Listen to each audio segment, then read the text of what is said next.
السلام علیکم ورحمۃ اللہ وبرکاتہ۔ پاکستان کے اندر جو تکفیر ہے اس کا خاتمہ کیسے ہو سکتا ہے؟ پہلے میں یہ بتاؤں کہ تکفیر کسے کہتے ہیں۔ تکفیر کفر یکفر تکفیرن کا مطلب ہوتا ہے کسی دوسرے کی طرف کفر کی نسبت کرنا، دوسرے کو کافر قرار دے دینا۔ اور یہ مرض جتنا ہمارے ہاں عام ہے، ہمارے معاشرے کے اندر، ہماری سوسائٹی میں، مسلم معاشروں میں، دنیا بھر کے مسلم معاشرے ہوں بالعموم اور بالخصوص پاکستانی معاشرے کے اندر، اس سے زیادہ اور کوئی مرض نہیں ہے۔ کورونا سے زیادہ یہ چیز تکفیر پھیلی ہوئی ہے، اور لوگ کورونا سے پریشان تو ہوئے اور اس کے لیے پابندیاں لگائی گئیں اور اس کے لیے SOPs جاری کیے گئے، لیکن اس تکفیر کے مرض کے لیے کوئی SOPs نہیں ہوئے۔ آج تک امت نے اس کی طرف سوچا ہی نہیں ہے، نہ پاکستانی معاشرے کی چلے ہم بات کرتے ہیں کہ اس کو روکا جائے، اس کو ختم کیا جائے، اس کو بین کیا جائے۔ تو آج ہم اس پہ گفتگو کریں گے، ہاؤ ٹو اسٹاپ تکفیر in Pakistan and Muslim societies, مسلم سماج اور معاشرے کے اندر بالعموم اور بالخصوص پاکستانی معاشرے کے اندر تکفیر جیسے مرض کو کس طرح سے روکا جا سکتا ہے۔ امام علی ابن ابی طالب علیہ السلام کو خوارج نے آپ کے اوپر کفر کا حکم لگایا، اور اس کو امام علی ابن ابی طالب کرم اللہ وجہ الکریم نے بڑی بہترین انداز میں ارشاد فرمایا کلمۃ حق ارید بها الباطل۔ یہ جو ان الحکم انا للہ کی بات کر رہے ہیں خوارج، ان کا یہ نعرہ تو درست ہے کہ حکم صرف اللہ کا ہوگا، یہ بات تو درست ہے، لیکن اس سے جو ان کا مقصد ہے وہ درست نہیں ہے، اور وہ ہے میری تکفیر کرنا اور میرا قتل کی طرف جواز نکالنا۔ امام علی ابن ابی طالب پر آپ ان کی سیرت پڑھیں تو خوارج نے تکفیر کی، لیکن امام نے خوارج کی تکفیر نہیں کی۔ باوجود اس کے ذو الخویسرہ تمیمی ہے۔ سرکار دو عالم صلی اللہ علیہ وآلہ وسلم نے فرمایا کہ اس کی نسل سے ایسے لوگ نکلیں گے کہ جو دین سے ایسے نکل چکے ہوں گے جیسے تیر کمان سے نکل چکا ہوتا ہے، یمرقون من الدین کما یمرق السہم من الرمیہ، یہ نکل چکے ہوں گے۔ خوارج کے بارے میں نبی اکرم صلی اللہ علیہ وآلہ وسلم نے فرمایا، لیکن امام علی ابن ابی طالب نے ان پر کفر کا حکم نہیں لگایا کہ یہ لوگ کافر ہیں۔ پھر امام ابو حنیفہ رحمہ اللہ نے فرمایا کہ ہم اہل قبلہ کی تکفیر نہیں کرتے ہیں، اہل قبلہ کی تکفیر نہیں کرتے، اور امام ابو حنیفہ اس میں کتنے محتاط رہے ہیں۔ جو فقہ حنفی کا مطالعہ کرتے ہیں ان کو معلوم ہے، یزید و حجاج حتیٰ کہ ان لوگوں کے بھی انہوں نے تکفیر نہیں کی، ائمہ ثلاثہ نے کی، امام ابو حنیفہ نے نہیں کی۔ اس کی وجہ یہ کہ امام ابو حنیفہ کا ایک اصولی موقف ہے۔ اہل بیت علیہ السلام دیکھ لیں کہ اہل بیت کی زندگی میں آپ اگر مطالعہ کیا ہوگا تو تکفیر آپ کو نظر نہیں آئے گی، باوجود اس کے کہ دوسرے لوگوں نے ہمیشہ ان کی تکفیر کی اور ان کے قتل کی راہیں نکالی ہے۔ تو یہ جو تکفیر ہے، تکفیر، اس کا آغاز خوارج نے کیا ہے، اس کا آغاز اسلام کے اندر خوارج انتہا پسندوں نے کیا ہے۔ امت مسلمہ کی اجتماعیت کو انہوں نے کافر قرار دیا تاکہ انہیں قتل کرنے کے اندر آسانی ہو۔ تو معلوم یہ ہوا کہ یہ لوگ جو کسی کو کافر قرار دیتے ہیں، اس کے پیچھے ان کا مقصد دوسرے کو قتل کرنا ہوتا ہے تاکہ عامت الناس کے اندر ایک جواز تلاش کیا جا سکے اور رائے عامہ کو ان کے خلاف ہموار کیا جا سکے۔ ابھی بھی آپ دیکھ لیں جتنے بھی تکفیری گروہ ہیں وہ کیا کرتے ہیں، وہ جب اختلاف ہو جاتا ہے تو وہ کہہ دیتے ہیں کہ یہ کافر ہے، زندیق ہے، مرتد ہے، لہذا اس کو قتل کر دو، بلکہ پوری ریاستوں کو وہ تکفیر کا حکم لگا دیتے ہیں کہ یہ پوری ریاست کافر ہے، یہ پورے اس کا حکمران کافر ہے، تو لہٰذا عوام بھی، یہ جمہوری نظام تک کفر ہے۔ تو مقصد، اور پھر چونکہ وہ ایکسٹریمسٹ ہیں اور مسلح جد و جہد کر رہے ہوتے ہیں، تو ان کے لیے یہ چیز ایک بڑا ہتھیار ہوتا ہے کہ پہلے لوگوں کی تکفیر کرو۔ اب یہ جو تکفیر ہے دوستو، یہ میں نے آپ کو بتایا کہ اگر آپ سلف صالحین کی کتابیں پڑھیں گے تو آپ کو معلوم ہوگا کہ انہوں نے ہمیشہ اس سے احتراز کیا ہے، بچے ہیں، یعنی اس بات سے انہوں نے اجتناب کیا ہے کہ جو اہل قبلہ ہیں ان کی تکفیر نہیں ہونی چاہیے۔ اہل تشیع کے ساتھ باوجود اختلاف ہونے کے ابن تیمیہ سے پہلے جو اکابرین ہیں کسی نے کفر نہیں کہا ہے اسے، بلکہ امام بخاری رحمہ اللہ نے تو اپنی کتاب میں روایات ذکر کی ہیں، اور اکابرین نے لکھا ہے کہ جب یہ سوال ہوا کہ امام بخاری نے شیعہ سے روایتیں کیوں لی ہیں، تو اس کے جوابات دیے گئے ہیں کہ اکثر تابعین ان کے اندر شیعیت ہوتی تھی، یعنی شیعت اس زمانے کے اندر اس معنی میں ہوتا تھا کہ وہ امام علی کی تفضیل کے قائل تھے، اور یہ اکثر تابعین جو تھے بصرہ کے ہوں کوفہ کے ہوں، بصرہ میں چونکہ نسب تو تھا لیکن عمومی طور پر جو تابعین تھے ان کے اندر یہ بات موجود تھی کہ وہ علی علیہ السلام کو فضیلت دیتے تھے، اور اسی وجہ سے تشیع اسی چیز کا نام تھا۔ آپ دیکھ لیں کہ عمار بن یاسر، مقداد، ابو ذر، حجر بن عدی بن حاتم الطائی، یہ جو اصحاب ہیں ان کو شیعان علی کیوں کہا جاتا ہے؟ شیعت تو ابھی فقہی طور پر تو موجود نہیں تھی، فقہی طور پر، لیکن یہ شیعان علی ہیں کیونکہ یہ امام علی رضی اللہ تعالیٰ عنہ کرم اللہ وجہ الکریم کو فضیلت دیتے ہیں دیگر پر۔ تو بہرحال میں عرض یہ کر رہا تھا کہ شیعہ پر بھی آپ کو ابن تیمیہ سے پہلے آپ کو تکفیر نظر نہیں آئے گی، یا محمد بن عبد الوہاب سے پہلے۔ یہ بعد میں یہ ساری چیزیں ہمیں اتنی ایک کثرت کے ساتھ جو نظر آئی ہیں، اور یہ جواز ڈھونڈا جاتا ہے اس بات کی طرف کہ دوسرے کو قتل کر دیا جائے اور اس کی طرف راستہ نکالا جائے۔ اب اس کو کس طرح سے ہم اپنے مسلم معاشرے کے اندر اس کو ختم کر سکتے ہیں؟ سب سے پہلی بات تو یہ ہے کہ ہمارے ہاں تکفیر کے بجائے مباحثہ کلچر کو عام کیا جائے، اور قرآن مجید نے اس کا ہمیں حکم دیا ہے کہ ہم دوسروں کے ساتھ جب گفتگو کریں یا بحث و مباحثہ کریں تو ان کے ساتھ مجادلہ، یعنی وجادلہم باللتی ہی احسن طریقے کے ساتھ دوسروں کے ساتھ گفتگو کریں۔ اہل کتاب سے کہا کہ تم آؤ ہمارے پاس، اور ہمارے اور تمہارے درمیان میں جو مشترکہ چیزیں ہیں ان کے اوپر ہم بحث کر لیتے ہیں۔ تو قرآن کے اندر غور و فکر کرنے سے ہمیں یہ معلوم ہوتا ہے کہ دوسروں کے ساتھ گفتگو کی جائے، چاہے وہ کتنا ہی دشمن کیوں نہ ہو۔ حضرت موسیٰ اور ہارون علیہم السلام سے قرآن مجید نے کہا کہ جب ان کے پاس بھیجا گیا فَقُولَا لَهُ قَوْلًا لَيِّنًا، تم دونوں اس سے، فرعون سے، قول لین، نرم بات کرو۔ وہ نرم بات کیا ہے کہ آؤ ہم اپنے مسائل کو ٹیبل ٹاک کے اوپر حل کرتے ہیں۔ حضرت موسیٰ علیہ السلام نے وہاں جا کر چھوٹتے ہی اسے نہیں کہا کلمہ پڑھ لے مسلمان ہو جائے، نہیں، بلکہ حضرت موسیٰ نے اس کے سامنے ایک ہی مطالبہ رکھا کہ میری قوم کو آزاد کر دیں۔ مباحثہ کلچر، تو یہ مباحثہ کلچر ہے، یہ اسلام کا ہمیں حکم ہے کہ ہم دوسروں کے ساتھ جو ہمارے مخالفین بھی ہوں ہم ان کے ساتھ گفتگو کریں۔ آپ صلح حدیبیہ دیکھ لیں، صلح حدیبیہ کے اندر آپ صلی اللہ علیہ وآلہ وسلم نے مخالفین کے ساتھ گفتگو کی، ان کے ساتھ معاہدہ کیا، لیکن ہمارے ہاں دوسروں کے ساتھ یہ جو کلچر ہے مباحثہ کلچر، یہ عام نہیں ہے، اس کو عام کرنے کی ضرورت ہے۔ اور ریاستی سطح پر اگر یہ عام ہوگا، ڈائلاگ عام ہوں گے، تو انشاءاللہ یہ رفتہ رفتہ یہ جو بیج بوئے گئے ہیں یہ ختم ہوں گے۔ دوسری چیز انفرادی طور پر میں عرض کروں گا، یہ تو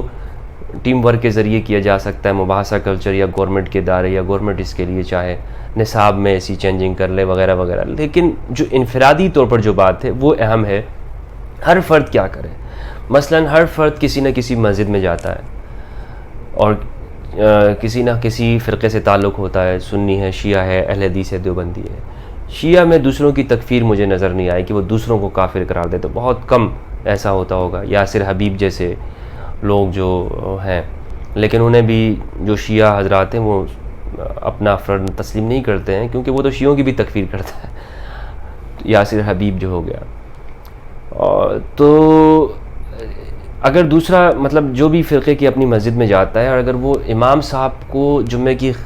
خطابت کے اندر کوئی ایسی بات کرتے ہوئے سن لے،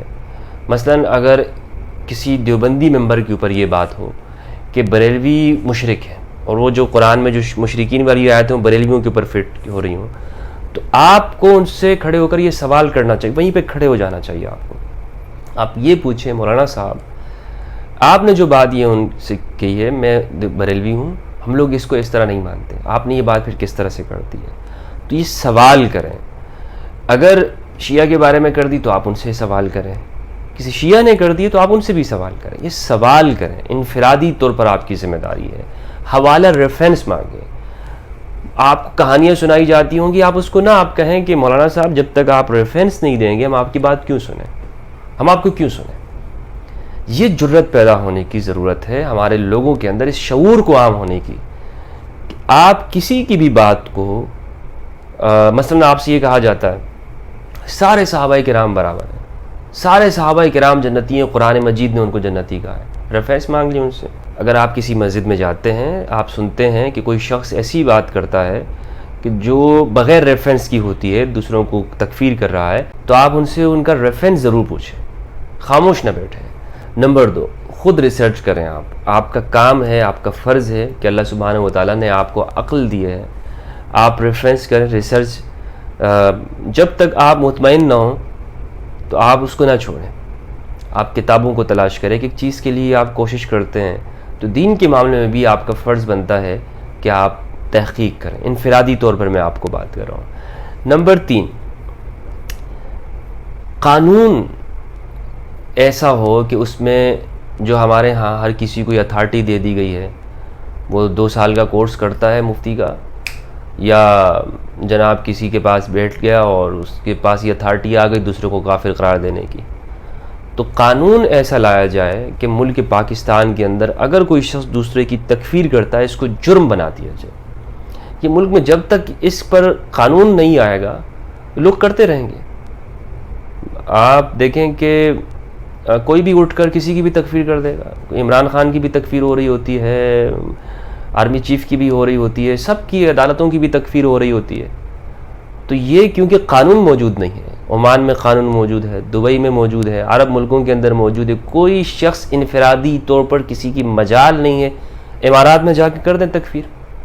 لگ پتہ جائے گا ان کو، امن بھی ہے وہاں پر، وہاں اس کے لیے اوقاف موجود ہے، ایک ادارہ ہے اور اس کے مفتیان کرام ہوتے ہیں، اس میں تمام مسالک کے لوگ ہوتے ہیں۔ ہمارے اسلامی جمہوریہ پاکستان ہے لیکن کوئی قانون موجود نہیں ہے، ہر چیز بے ہنگم طریقے پہ چل رہی ہے، جس طرح ہمارے ہاں ٹریفک کا نظام بے ہنگم ہے نا، اسی طرح سے ہمارے ہاں جو فتویٰ دینے کا یہ جو مذاہب کے اندر یہ جو اجارہ داری اور مونوپولی بنی ہوئی ہے یہ بھی بے ہنگم ہے۔ میں مثلا بریلوی ہوں، میرے پاس یہ اتھارٹی ہے الحمدللہ کہ میں کسی کو کافر کر دیتا ہوں، کیونکہ میرے پاس ایک مستند دینی ادارے سے میں نے تعلیم حاصل کی ہے، لیکن مجھے اللہ کو جواب دینا ہے نا، مجھے لوگوں کو تو جواب نہیں دینا، اللہ کو جواب دینا ہے۔ تو یہ سوچ بھی لوگوں میں پیدا کرنی ہے، اور دوسرا اس کے لیے ایک بھرپور قانون بھی تشکیل دیا جائے کہ ملک پاکستان کے اندر اس کو جرم بنا دیا جائے کہ کوئی ادارہ، آرگنائزیشن، کوئی شخص، کوئی فرد کسی دوسرے کی تکفیر کرے یا کوئی ایسی ویڈیو لگائے کہ جس میں وہ یہ کہہ دے کہ یہ شخص یہ شیعہ عقائد ہونے کی وجہ سے یہ کافر ہے۔ اچھا، یہ میں وہ بات کروں جو ہمارے ہاں جو رجسٹرڈ مسالک ہیں، آپ کو پتہ ہے نا پاکستان کے اندر شیعہ ایک پاکستان کے اندر ان کو ایک قانونی حیثیت ہے کہ یہ واقعی مسلمانوں کے کا گروہ ہے، دیوبندیوں کو ہے، بریلیوں کو ہے، اہل حدیث کو ہے، جماعت اسلامی کو ہے، ان کے بورڈ موجود ہیں، باقاعدہ یہ رجسٹرڈ ہیں۔ تو جب یہ ان کا ایک اتحاد تنظیمات مدارس بھی موجود ہے اور الگ الگ بورڈ بھی ہیں، تو ان کی میں بات کر رہا ہوں۔ ایسا نہیں کہ کوئی شخص اٹھ کے کل کو کہے کہ جی نبوت کا دعویٰ کر دے تو اس کی بھی تکفیر نہیں کی جائے گی، شاید میں اس کو بھی منع کر رہا ہوں، نہیں، میں یہ کہہ رہا ہوں جو ہمارے جو متفقہ جو امت کے مسالک جو پاکستان میں رجسٹرڈ سمجھے جاتے ہیں ان کی میں بات کر رہا ہوں کہ ان میں سے ان کے بارے میں کوئی بھی شخص کسی بھی فرقے کا اٹھ کے وہ یہ نہیں کہہ سکتا کہ یہ والا جو فرقہ ہے یہ کافر ہے، یہ شخص کافر ہے۔ اس کا فیصلہ کون کرے گا؟ اس کا فیصلہ کرے گا اگر اس کے کفر کی یا ایمان کی، وہ ایک جس طرح عرب کے اندر ہے، مصر میں ازہر ہے، امارات کے اندر ہے، عمان کے اندر ہے، وہاں پر ایک ادارہ اس کا فیصلہ کرتا ہے کہ فتویٰ جاری کرتا ہے، یہاں پر بھی ایسا ہونا چاہیے، یہ ضروری ہے۔ اگر یہ نہیں ہوگا تو یہ نسلیں اسی طرح برباد ہوتی رہیں گی اور ہم انہی جھگڑوں کے اندر پڑے رہیں گے، اور چھوٹے چھوٹے اختلافات کے اوپر نہ سچی بات لوگ کرتے ہیں. سب کو معلوم ہے سچائی، حقائق سب کو پتہ ہوتے ہیں. میں جب بات کرتا ہوں امام علی ابن ابی طالب علیہ السلام کی زندگی کے حوالے سے تو مجھے لوگ بتاتے ہیں مفتی صاحب آپ صحیح کہہ رہے ہیں، لیکن وہ یہ بھی کہتے ہیں کہ ہمارے مسلک کی مجبوری ہے. میں ایسے کئی علماء کو جانتا ہوں کہ جو سچائی کے ساتھ وہ یہ بات جانتے ہیں، حلفاً کہتے ہیں کہ امام علی علیہ السلام کی یہ حقوق ہیں، اور اس پہ وہ گفتگو بھی کرتے ہیں، لیکن جب مسلک کی بات آ جاتی تو وہ خاموش ہو جاتے ہیں. تو اس کی وجہ یہ ہے کہ انہیں ایک خوف لائق ہے نا. جب یہ قانون ہوگا، اور وہ تکفیر کا خوف ہے، یعنی کوئی ان کو کافر قرار دے دے گا، اور کیونکہ تیروں کے سامنے اپنے آپ کو پیش کرنا ہے. تو جب تک قانون نہیں ہوگا اس حوالے سے، نہ لوگوں میں جرت آئے گی، نہ یہاں پہ کوئی تحقیق ہو سکتی ہے، نہ یہاں پر کوئی نئی چیزیں سامنے آ سکتی ہیں. آپ دیکھیں ہمارے ہاں جو ابھی کتابیں لکھی جا رہی ہیں سب چھپائی ہے. عرب میں جو کتابیں لکھی جاتی ہیں اس کو اردو میں ٹرانسلیٹ کر کے اوپر لکھ دیتے ہیں کہ بھائی یہ ہماری تخلیق ہے. تو قوم کا کیا حال ہو رہا ہے، قوم کی کیا حشر ہو رہی ہے. تو قانون ایسا بنایا جائے جس میں تکفیر کو جرم قرار دے دیا جائے. نمبر 4، مساجد کے جو خطبات ہیں اس میں اس کو باقاعدہ اس کا ایک ٹائم ہونا چاہیے، اس کو چیک ہونا چاہیے. اگر اس میں یہ شرط عائد ہونی چاہیے کہ کوئی بھی فرقہ دوسرے کی تکفیر نہیں کرے گا. اگر وہ کرے گا تو اس خطیب کو اس کا لائسنس جاری کیا جائے باقاعدہ خطیب حضرات کے، کہ یہ اس خطیب کے پاس ایک کارڈ ہوگا اور یہ خطابت کر سکتا ہے، اور اگر اس کے پاس وہ نہیں ہوگا تو یہ نہیں کر سکتا ہے. اور اگر یہ تکفیر کی بات کرے گا تو اس سے 10 سال کے لیے 20 سال کے لیے اس سے یہ لائسنس چھین لیا جائے. اس طرح کے قوانین پاکستان میں بنیں گے تو میں انشاءاللہ میں امید کرتا ہوں کہ ہمارے ہاں یہ تکفیر کا جو مرض ہے، روگ ہے، یہ سوسائٹی سے ختم ہوگا، اور تاکہ ہمارا ملک پرامن ہو، ہمارے لوگ ہمارے آپس میں جو انسانی معاشرے کے اندر مسلمانوں کے اندر جو اتفاق اور اتحاد ہوگا، اور تکفیر کی وجہ سے جو مسلمان آپس میں لڑتے ہیں اور ایک دوسرے سے دور ہوتے ہیں، رشتے نہیں کرتے ہیں، ملاقات نہیں کرتے ہیں، آپس میں رشتہ داریاں ختم ہو جاتی ہیں، یہ سارا مرض جو ہے وہ ختم ہو جائے گا. السلام علیکم ورحمۃ اللہ وبرکاتہ.